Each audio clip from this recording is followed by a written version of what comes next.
The numbers don't lie. It's a real challenge for alternatively certified teachers to successfully transition from candidate to certification to the classroom.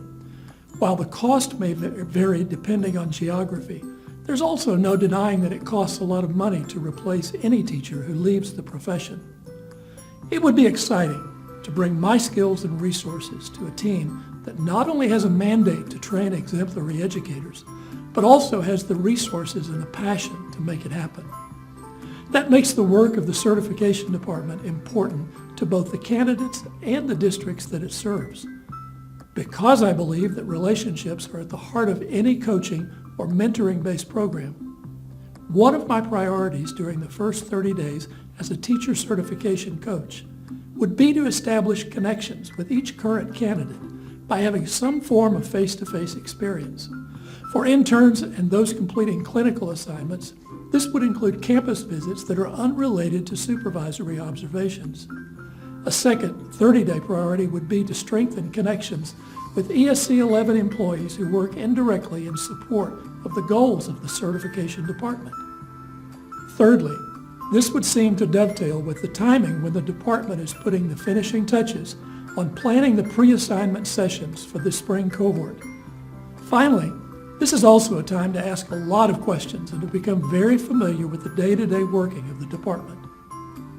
In my 60-day plan, I would take an active part in implementing the content and pedagogy academies. I would also seek to move outward in terms of strengthening the influence of the department with the school districts and local higher ed institutions within the region. This would impact both the recruitment goals of the certification department and, I think, the placement of candidates as they move forward in their process. Probably the most important priority during this phase would be to become more actively involved with the development of blended and online learning opportunities and the strategic changes being made in the content of face-to-face sessions. This is also a time to begin learning more about the state guidelines and policies that direct the work that we do in certification. Of course, there are probably other team objectives already in motion that I could also eagerly embrace during this time as I become fully immersed in the work with my team.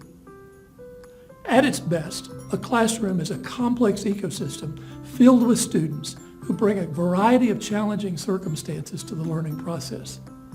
As a teacher, I always tried to create a student-centered classroom, and that made my why clear every day that I might struggle as a younger teacher.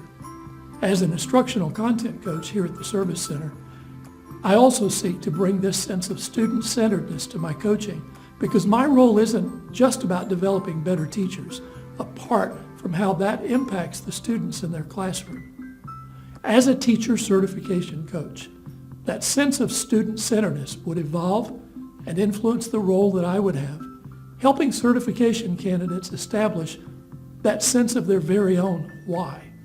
Every time in my career that I've struggled with the what or the how, my why has kept me focused and positive about both my failures and my successes.